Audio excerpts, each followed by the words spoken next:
When you're having a dinner party, you can just copy some of the things that we've shown you here. Nothing too complicated, but just some things that are that still look impressive, taste nice, and relatively easy to produce. My name is Beyers. This is Anel, who's assisting me today, and one day in the background. They both work in our new product development department. We're based in Johannesburg. We've been in the chocolate business for 30 years.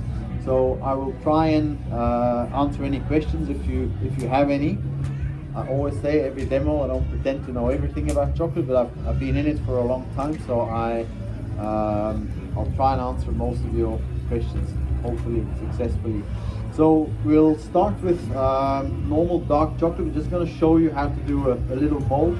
So while we were waiting to get ready, we were basically just tempering this chocolate. And what is tempering of chocolate? Tempering of chocolate really means getting the right crystallization in chocolate. And to get the right crystallization, you sort of want to melt chocolate. You warm it up to about 45 degrees. You want to drop the temperature to about 28, and then bring it back to about 32. If it's dark chocolate, between 32 and 34. Milk chocolate between 31 and 33. White chocolate 30 and 32, even 29 would still be fine with white chocolate. There's different ways of doing this. You can warm up your chocolate to 45 degrees. If you had a marble top or a granite top, you can pour about half that bowl on that marble. And you've seen people do this. You work with a palette knife, you sort of cool down the chocolate. When that chocolate has reached about 27, 28, you introduce that back into the pot and you mix that into the chocolate, and to get your right temperature, you've got the right crystallization. The way we're tempering here is we're just warming up the chocolate to a certain temperature, about 40-45. This is dark chocolate, this 811 we're using at the moment. You then just pour chocolate drops into this, and we're mixing the chocolate. And what you want to do is you want to get to about 32-33 degrees and have no more lumps in the chocolate. So all the lumps, as you can see, are gone. What you do is to test that your chocolate is tempered, to do a little test. So you pour some chocolate on a piece of paper, see it's nicely set. So the chocolate is now tempered. When chocolate is tempered and you're working with it, like it's quite cold today. So say I was working and making lots of different things, what I would do is I'd keep my pot a little bit warm, 40-50 degrees, 50-60 degrees the water. And as I'm working in it, you see your chocolate thickens a bit. You put your pot on again, you mix it a bit. And as long as you stay within that band of temperature, so for dark between 31.5 and 34, somewhere, in that band, as long as you stay within that, the chocolate stays tempered.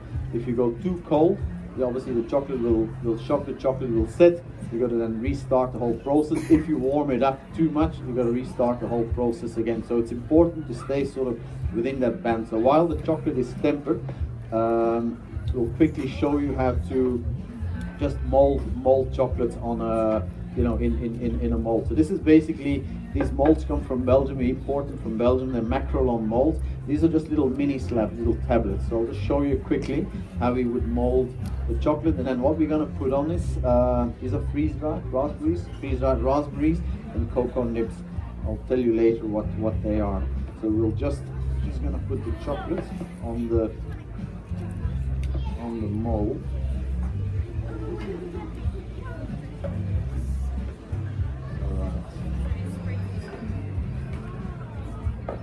Put enough chocolate on here, a little bit more.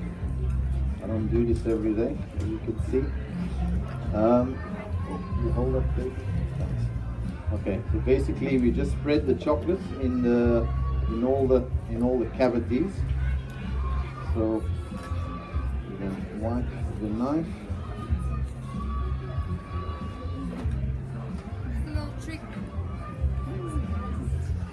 Just a little trick we use in the factory is we warm our mold slightly in a machine, but if you're doing it at home, just use a hairdryer. So what I'm doing here is I'm just basically shaking the mold just to get any air bubbles. Maybe you can just do the sprinkle, and I'll do the next mold now. So